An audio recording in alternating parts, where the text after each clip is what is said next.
Modric se salva la entrada, Modric que la juega perfecta, va a llegar con T, anticipa Brahim, dispara, ¡gol! Del Fútbol Club Barcelona, error de Brahim que no va a buscar la pelota, que se queda esperándola, la ley Jules Koundé que viene como una bala, anticipa y luego dispara, espectacular el golpeo del francés para dejarla fuera del dominio del Thibaut Courtois. El Barça vuelve a ponerse delante en el marcador 3-2. Barcelona are Copa del Rey winners, beating Real Madrid 3-2 after extra time in an exhilarating final on Saturday. This is Siempre Positivo. I'm Sam Marsden, joined by Rick Sharma and Tony Juan Marti. Rick, how you doing? Good, I'm good. Busy, but good. Tony, ¿qué tal? Good morning. Fine. Everything's fine. Went to the gym. Monday morning always complicated, you know. Sunday is calorie-free day, so then it's more difficult to wake up on Monday, go to the gym, but it's already done, the work. Looking forward now for the game against Inter. Good weather in Barcelona.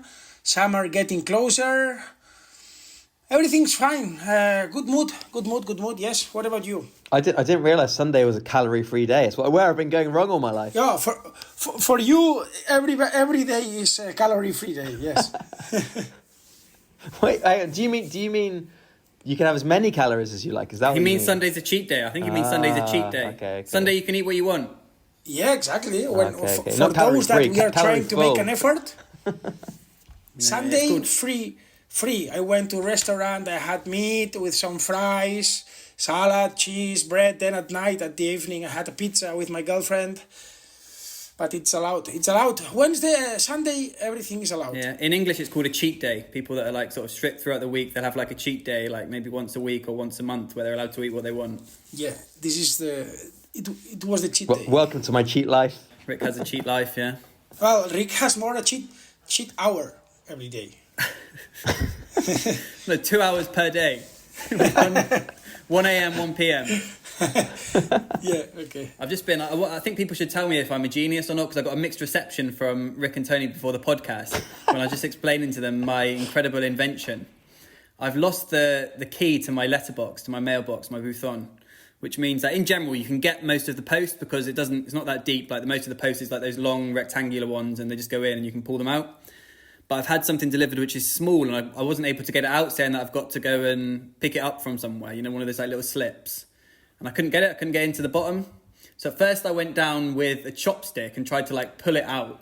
Couldn't pull it out. Then I went down with a big long knife, which was longer than the chopstick, and tried to sort of grab it out with a knife, and I couldn't get it out as well, it kept slipping. Lever it. And then I had the genius idea to stick on both sides of the knife some double-sided tape, go down and hook out all the little things. And I managed to get it. So I think it was a genius invention. I also managed to get about 300 little sort of business cards that people have left in there and all sorts of other little things. It's like going fishing and you're just getting nothing. You get absolute rubbish, and then finally you pull out the slip that you need. So in it went. I think it was a genius invention, and I think I will reuse it if I need to. You've heard of Fireman Sam. Now meet Fisherman Sam. Fisherman Sam, yeah. Anyway, that's the boring stuff, because this is an exciting podcast, a positive podcast, because Barcelona are Copa del Rey winners. Another trophy under Hansi Flick, following on from the Super Copa in January. And another win over Real Madrid, a third win against Real Madrid this season. 4-0 in La Liga in October, 5-2 in the Super Copa final in January. And now 3-2 after extra time, Jules Koundé scoring the winner in the 116th minute to give Barca the first trophy of what may yet be a possible treble. They're still 4 points clear at the top of La Liga, and of course have Inter Milan to come in the Champions League semi-final first leg on Wednesday here in Barcelona. To celebrate Barcelona win the Copa del Rey, I'm going to mix things up. I'm not going to do too much of a match review just yet, and I'm going to come to Tony and say, Tony, congratulations. Congratulations, why? Well, because you're Barca since you were born. Well, okay, yes. You didn't enjoy the win because it's the two things. You sometimes say what you enjoy more is Madrid losing, but it was also Madrid losing. Yeah, that's why I enjoyed the more Madrid losing.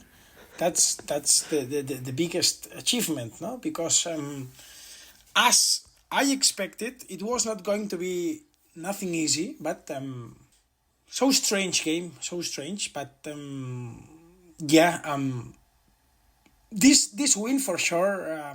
I mean, okay, we have to be realistic. Later we can analyze the game, no? But now that you mentioned the possible treble, this win for me is more important when you analyze what's coming. I mean, this win can be part of the double tie against Inter Milan, no? Because at the end, at this point of the season, more than football, it's about your mind, no? And these doses of adrenaline, of serotonin, of motivation, no? I think Cubarsí said something after the game like the tiredness, el cansancio pesa. How do you say in English? El cansancio pesa. Tiredness weighs. Carry on with the. Basically, it's probably something like tiredness weighs more on the mind than at this sort of stage. Well, he said el cansancio pesa, pero el escudo pesa más. Okay, said, You know. However tired you are, the club matters is what matters most, basically. Yeah, and I think right now against Inter there will be some moments in which you will suffer, but after winning Real Madrid, this will help you how to learn how to suffer. So if I said before the pod it was going to be 50-50 against Inter, now I can give 5% more, no? Because at the end, at this point of the season, the way I saw players celebrating, being together, Fermín, Iñaki Peña, Pablo Torre, which they don't play, Ansu Fati, the same. So, yeah, it's massive win thinking in the game against Inter. Copa del Rey, okay, you have won 32 Copas del Rey. As a single fact, it's nothing historical, no? But wow, it's well, it was for me the death of Ancelotti as a Madrid coach. I have no doubts he's out, and Carlo Ancelotti will be replaced by Xabi Alonso. And also, I'm happy more than the trophy, because at the end it was shown how unpolite and how clowns are Madrid players, Vinicius, Bellingham, Rudiger. It's incredible that they have freedom to say, to do whatever they want, throwing ice package to the referee, saying everything, fuck off, said Bellingham several times. It's a mess. Fuck off, no? It's a fuck mess. off, or fuck off, or fuck you. Well, I don't know, both of them. But at the end, as they are used to do whatever they want, they cannot accept losing. This is like me when I was a child, or other people, no? When you... It's like you this year in the Fantasy League. No, yeah, but when you are punished, when you're not punished, you do whatever you want. When your dad says, if you don't behave, you are not going to have an ice cream when you are 6 years old or 5 years old. Fuck but off. At the end, you always have the ice cream. When you are punished and you don't have ice cream, you make big war because you cannot accept that the punishment is real. So it's the same with Madrid players. As they have had always what they want with referees, now they cannot accept just that they are losing. Yeah, well, we'll come on to the whole referee thing and the way the game ended with Real Madrid, but I don't think it should be the focus at the beginning, but it's definitely something we have to talk about, given how it dominated the Previa and also sort of perhaps the decisions during the game. But Rick, I was just thinking then when Tony says, well, I thought it during the game as well, even before the game, if Barca had won.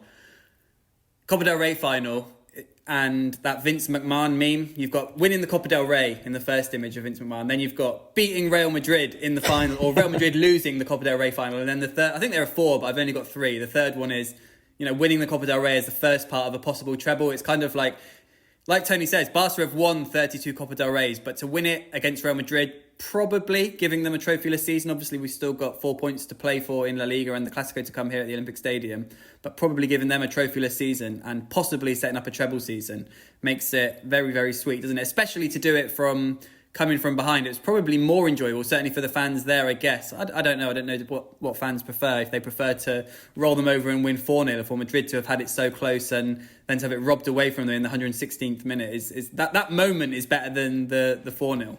Yeah, maybe that moment of relief, but I do think a lot of Barca fans would just prefer them to just trample them, which they could easily have done in this game, to be honest. I think it's actually, I disagree with what you're saying. I think it's impossible to look at this game without the context of what Real Madrid did the day before the game, because there's a lot of things that happen in this match that, for me, could have been dealt with differently. I don't think the referee had an atrocious game by any means, But I think he was absolutely conditioned by what Real Madrid did. It was almost like what they did in February, a few months ago, didn't go well, didn't work out for them. But what they did this time worked absolutely perfectly for them. Because I don't know if they're as clever as this, but they come into this game knowing that Barca are favourites, that Barca are big favourites, that Barca are playing way better football than Real Madrid. So they created an environment in which was different to the environment that the game would have been played in otherwise, basically, to give themselves a chance of something happening. And I think that did happen because there's two penalty decisions that we talked about that both could have been penalties, and that's not including the Rafinha one where a penalty was given and taken away. There's the one where Asensio is pulling down Kubasi, who's trying to get to Dani Olmo's corner, and I think that Ceballos is pulling down Kubasi, and I think that for me was a pen. There's Rudiger takes up Ferran Torres in the 90th minute, and I think that one for me is a pen, and it's that like what Madrid said ahead of the game basically stopped that from being a penalty because the referee wasn't sure. Exactly. Hey, is the best 2 minutes of Rick Sharma in this in the history of this pod. No, the best 2 minutes. Totally 100%. What he has said is 2,000,000,000% like this. It's exactly this what they got. All 50-50 decisions with what they made, they got it on their side. Yeah. And the guy in the VAR booth could hardly call the ref to go and have a look at it because then it would be just sort of him fulfilling the prophecy of what Madrid said or claimed the day before about him. So, well, what happened the day before? Okay, what happened the day before? The referees gave a press conference, which to me, anyway, aside from all of this, is completely needless. A pre-match press conference from the referees. It's stupid in any environment. And I people need to, because people might say, oh, you said, I don't think I've massively said it, but I have said it would be good if referees explain decisions. Yeah, but this isn't referees explaining decisions. This is referees giving a pre-game press conference and sort of getting upset and talking about the Real Madrid treatment. And as valid as their points are, it's absolutely ridiculous that they say this before the game and it's not going to be used by... They could have said something that could have been used by Barcelona. There's nothing they could have said of any interest. Basically, it just shouldn't have happened. Yeah. That's true. That aside, because I think we have to say that because it is completely stupid they did this. But then I have a lot of sympathy for those refs because as it made me emotional watching it. Ricardo de Burgos Bengoechea speaking about like the impact it has on his family life and his kids being told at school that he's a thief and he's not honest and so on. And so, yeah, I mean, like, what Madrid have been doing all season is disgusting with the refs. There's no doubt about that. And so, yeah, it has an impact. And he said this and he sort of broke down in tears when he said it. And it felt very natural. It didn't feel to me like he was doing this on purpose. And I think even what the other refs, Pablo Gonzalez Fuerte said, the VAR ref said that it was the referees were going to do something about this pressure from Madrid. And I don't think he meant that in the cup final. I don't think he meant it as we're going to rob Madrid in the cup final or anything like that. But of course, that's how Madrid decided to interpret it. I think he also didn't mean it necessarily just against Real Madrid. I think he was speaking in general about the atmosphere around referees. And the idea that I took from it was perhaps, a strike or some sort of group action against sort of the treatment they're receiving. Not we're going to punish Real Madrid for this. No, definitely. He was sort of inferring there will be in the coming days news about a potential referee strike.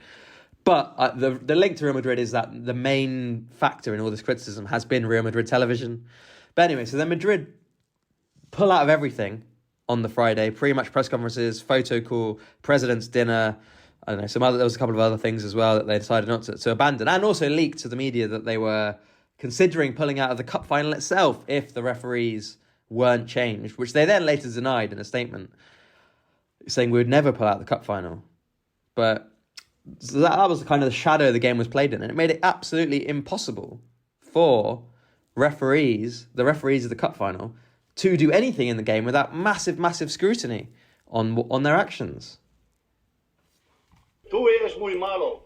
Roto el pacto de vestuario. La interpretación siempre negativa. Siempre negativa.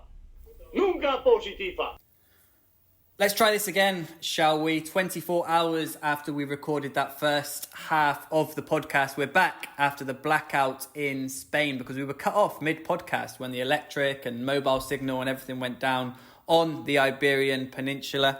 Rick, how was your blackout experience? Yeah, it was all right. It was all right in the end. Now it's over. I can look back fondly on those dark times, quite literally dark times, because I was sitting in the dark in my house in the evening because nothing was working, no lights, no electricity, and I was reading a book for a while, but it got too dark to read a book, so I was just sitting there in the dark. So not the best. Tony, everything okay your end? Yes, everything fine. No blackout drama, no blackout problems? No, I had a quite relaxed day, so no, nothing especially. I was lucky because normally I don't know how to say in English. I am gaffe, the one who has always bad luck, but this time a jinx, yeah, a curse. Yeah, but this time not my case, not my case. Yeah, it's a shame. I was thinking, obviously blackouts don't pick when they come. It would have been nice if a blackout came after like a routine 2-1 home win against like Mallorca or someone instead of after the Copa del Rey final when we were desperate to get the podcast out. Yeah, I mean, we were just tying up, like talking about the referees, and you guys sort of disappeared during that thing, and I just kept going, and I was like, I better just finish what I'm saying. Yeah. But yeah, we did. I don't think we got around to talking about the actual game itself. No, we didn't, not at all. So we'll pick up where we left off. I've just listened back to the first half, and the last line was Rick telling me and Tony it was impossible for the referee to act without scrutiny, whatever he did. We had covered the refs quite a little bit. Tony had celebrated the best 2 minutes from Rick Sharma in the history of the podcast. We'll just quickly then, we'll talk about the game, but just to finish on the referee, we'll just quickly go through the 4 decisions he couldn't make without scrutiny. Of those 4 decisions, Rick, I mean, all the decisions, there was no reason for Madrid to be angry, really, because there were 4 penalty shouts for Barca, and they didn't get any of them. The first one was the handball by Valverde, was it? The second one was the Ceballos pull on Kubasi after Dani Olmo's corner had, I think it took a slight nick off someone and hit the post. The third one was Antonio Rudiger kicking through the back of Ferran Torres. And the fourth one was the Rafinha one from Asensio, which was given and then reversed in the 96th minute of stoppage time. Rick, how many of those calls do you think were penalties? What's the XP on those 4 decisions? Yeah, I mean, I think you can definitely give penalties for the Ferran Torres one, Rudiger, and you can give a penalty for the Kubasi being manhandled by Ceballos. I think the referee was actually right to cancel the penalty on Rafinha, although watching the replay of it, there's no contact with the legs, but he does, Asensio does hit him in the back with his arm. I think that would have been soft to give. But yeah, I think Barca could have had 2 penalties there. Yeah. Tony, the XP on those decisions, just quickly, before we move on to looking at the game? No, well, for me, it was a good decision, the one of cancelling the penalty. For me, no penalty to Rafinha on the last minute. For me also, it was not a penalty to Kubasi because they were both pushing one, pulling from the t-shirt with the other, with Ceballos. And the one that I needed a couple of replays, but the more I see, the more convinced I am it was a penalty, is the one of Rudiger, I think, with Ferran, because it's not a really hard or strong hit, no? But it's true that Ferran had that leg about to be, like, ¿cómo se dice? De apoyo, pie de apoyo, apoyado. Support leg. Yeah, he was supported on the left leg, and after that knock, he felt because he was putting all the weight on that leg. So for me, that was a clear penalty, which should have been allowed. But apart from this, I think was quite a decent referee. Yeah, I think for me that was the most obvious one, the Rudiger one on Ferran Torres, and it was one that didn't look like a penalty at first. But like you say, the more you saw it, the more it's one of those ones where you see it at first and you think, oh, there's not a lot in it. But then the more you think about it, you think, well, there's not a lot in it, but he's kicked the back of him, the ball's not there, it's a penalty. And I think if it's either way, if it's Real Madrid or Barcelona in La Liga against any other club, I think that decision is probably given by the referee. But given the circumstances, given everything Rick had spoken about, given the fact that I don't blame the referee for not seeing it, but the VAR's probably looking at it thinking, is it clear enough error for us to go to VAR? There was that doubt there which had been sowed in the preview. Yeah, and to be honest, here's the thing. I actually think the biggest impact on the game from the ref was not these penalty calls. It was just the general way the game was refereed and the leniency with which he didn't book Madrid players for a lot of tackles, a lot of moments in the game. There's one moment where I think it's Ceballos again who not like an elbow in the face, but he hits Yamal in the face with his arm. And like, to me, in most games, that's just a yellow card. And Madrid got away with so many of those things during the game because of the situation, basically. And yet it was Madrid that ended the game upset with the referee. 3 players sent off after the final whistle, including Rudiger, who could have a lengthy ban. They said they were upset with the referee. They weren't upset with the referee. They were upset with their own impotency during the game, to be honest, I think. The fact that they can't beat Barca, as Lamine Yamal said, this season. Took it out on the referee and deflected it to the referee once again. Yeah. Just really, really poor from Madrid. Pre-game, during the game, after the game. Rudiger facing a lengthy ban for throwing ice, I think it was, at the referee. We'll see what sort of ban he gets, but it's going to be irrelevant now because Madrid have announced on Tuesday that he's going to have some surgery on a meniscus problem that he's had ongoing. But let's move on. Let's look at the game. It feels a little bit sad. I think the word is sad to be reflecting on the game so long after it happened, but blackouts happen, and this is where we are. I thought the first half Barca were quite good. I don't think they were at their best this season. I thought Madrid were very poor in the first half. Barca not completely dominated, but there was a feeling of domination from my point of view. They were pressing well. They were winning the ball back well. They took the lead deservedly. A brilliant interception from Pau Kubasi, who I thought was brilliant. Pedri playing the pass over the top to Lamine. Brilliant from Lamine. Just so calm, so much pausa, just to sort of wait and pick the run of Pedri, who fired in a brilliant goal from the edge of the box. Interesting as well to see Bellingham's role in that goal. He was the one who had his pass intercepted by Kubasi, and then you can see him just sort of stand there on the halfway line as Pedri breaks through to the edge of the box to finish the chance from Lamine Yamal. Madrid did improve in the second half with the introduction of Kylian Mbappe. They had created chances, and when they did score from a free kick through Mbappe, there was a feeling that it had been coming. Barca had missed chances. Rafinha firing, I wouldn't say they were easy chances, but they were chances. One was Olmo delayed the pass, played the wrong pass, and Rafinha dragged it wide. Far from an easy chance, but the sort of chance where when Barca were winning the Clásico 4-0, when they were beating Bayern Munich 4-1, Rafinha was drilling those into the bottom corner. So they did miss chances to make it 2-0 as the game started to open up. Then a free header for Tchouaméni made it 2-1, and then Barca came back again. And as Rich just touched on there, something Lamine Yamal said after the game, the feeling is that Real Madrid can't handle Barcelona this season. Lamine Yamal said that's what he said to Araujo before the game, and that sort of belief, that sort of mentality is what fueled Barca to come back once again, as they did against Benfica, Atletico Madrid, Celta Vigo, in this good run they've been on in 2025. Another Lamine Yamal assist for Ferran Torres to equalise, rounding Courtois, who was perhaps Courtois' one bad moment of the night. He was caught a little bit out for the equaliser. He made a couple of good saves before, a Koundé header from a corner, etc., and a couple of other good saves. And Ferran Torres, the Copa del Rey's top scorer, rolling home to take the game to extra time. And then I thought in extra time, Barca were way better than Real Madrid. The energy of Gavi, Fermin, and they got their winner in the 116th minute, Jules Koundé. Rick, what did you make of it? I thought Barca were a lot better for the majority of the game. Of course, there's the bit when Mbappe comes on at half-time and Barca are on the back foot and he's pushing. And I think, to be honest, Hansi Flick, as we've discussed at length, had a brilliant season. And he's done a lot of things right. And I think he got this wrong in the second half of the final. And he should have brought on Ronaldo Araujo a lot sooner than he did. Because Mbappe was ripping strips out of Barca for a while in this game in the second half. And then as soon as the situation calmed, Araujo was on, and Barca, like you say, were much stronger in extra time. It was just this part of the game where the game was sort of out of control. Inigo couldn't really handle Mbappe, and just they lost control for a little bit, and it cost them the chance to finish this in normal time. Yeah, Tony, what did you make of the performance, the game? It's complicated to analyze, no? Because in my opinion, it was a very not coherent game. Because when Barca was better, they were not able to smash Madrid. Yeah, it's true that Barca were playing better, but it was only 1-0. And then when for me was Barca totally lost, then they found that the goal of Ferran that I wouldn't say it's not to drop credit from him, but it's true that it was for me a big mistake of Courtois, big mistake.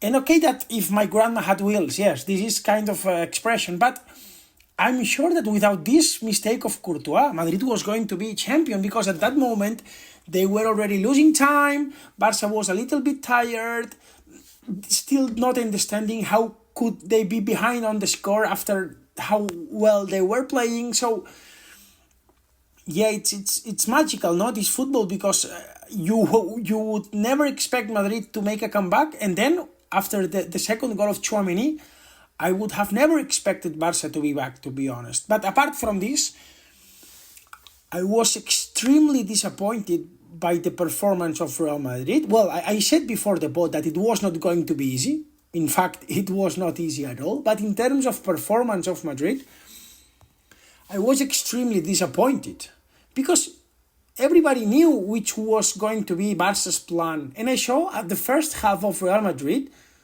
not being able to press, but neither defending together, Rodrigo walking, no idea, no plan, nothing. So, whoa, I got extremely disappointed with what I saw from Real Madrid. And regarding Barca, I think that it was very good performance, the team being able to find the spaces between lines, very solid Gerard Martin, Ferran breaking into the space, Lamine participating, Pedri accurate with the ball, Frenkie the same, Inigo and Cubarsí totally coordinated. So amazing Barca. Then on the second half you had more problems with the counter-attack because I feel that when Madrid was more brave, then they created more chances. So at the end, my feeling is that Madrid threw away the first 45 minutes and at the end they were punished by that. But yes, very good the way Barca found attitude in the extra time to go for the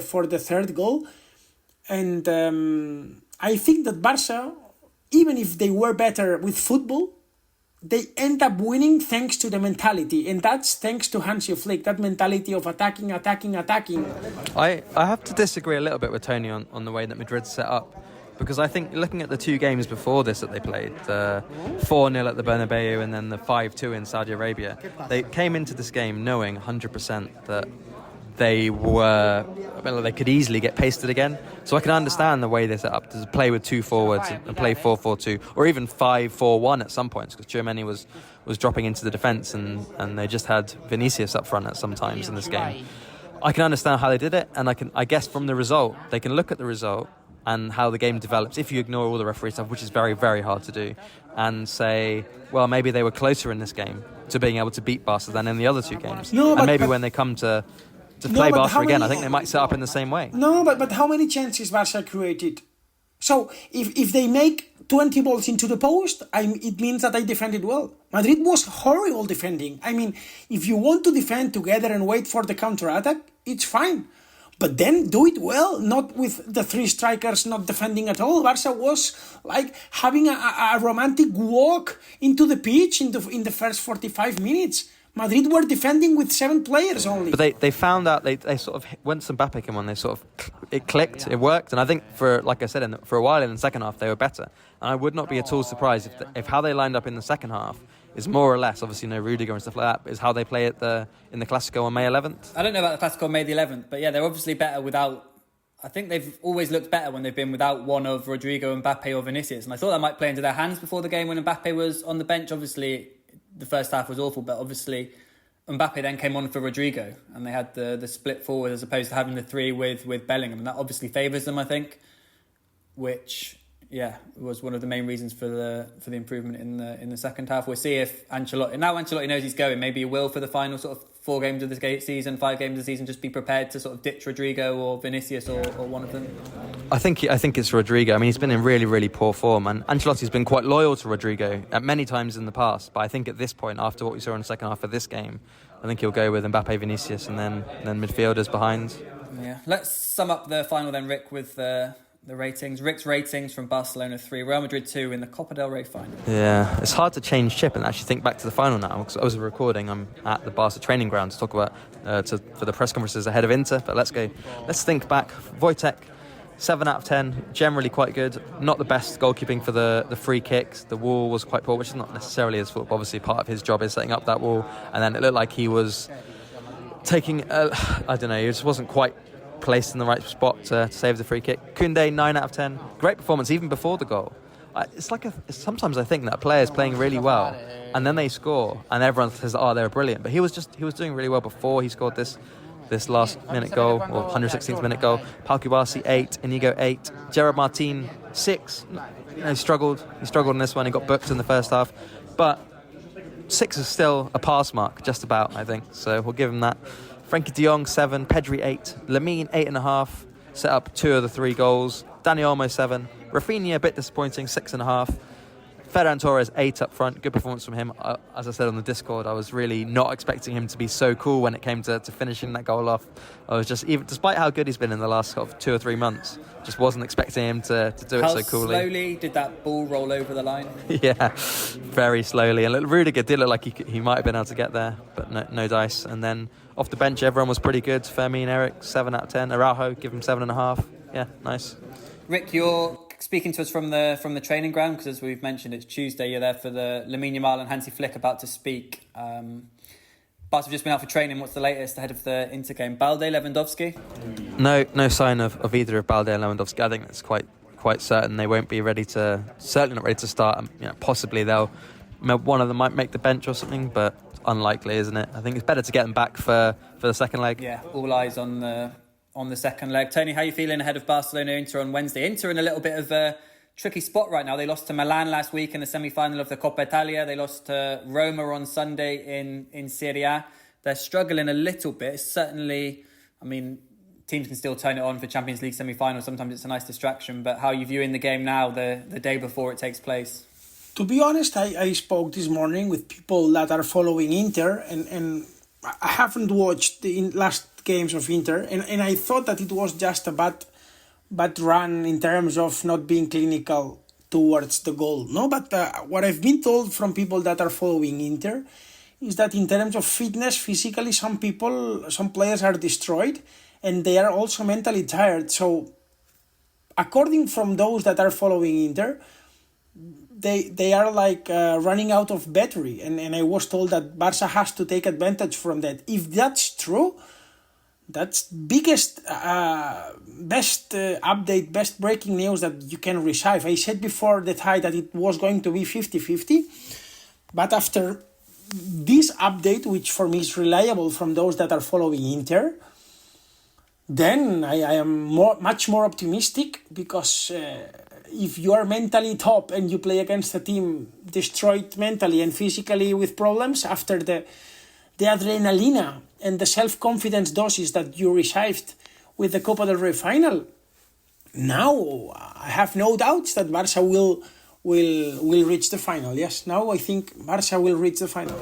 Inter suffering their own power cut. Yeah, that was going to be my title for this episode. I was trying to work out how to get sort of like Barca giving Madrid some sort of power cut into Se corto la luz del Madrid or something into the title. Tony, do you think Barca will pick the same team that they picked in the Copa del Rey final against Inter? Good question. For me, there are 2 possible changes. I would say that Araujo has some chances to be starter. I think he's not favored. In my opinion, Hansi Flick will repeat the defensive line, but it wouldn't be a big surprise if we saw Araujo as a starter. Instead of who? Yeah, that's the question. That's the question. Maybe with Íñigo as a left back, even if I don't think so, even if he played some minutes there in the final, or maybe for Íñigo or Cubarsí. I don't rule it out, but I think he will play with the same defensive line. Pedri and Frenkie then also the same. And the second change that I wouldn't rule out is Fermin for Dani Olmo. I still think the favorite is Dani Olmo. So in my opinion, the lineup will be the same. But I still have some doubt whether Fermin could be started instead of Dani Olmo. Let's see, Barcelona against Inter Milan, first leg of the Champions League semi-final coming up on Wednesday night. We'll be back on Patreon after that game on Thursday. In the meantime, stay positive.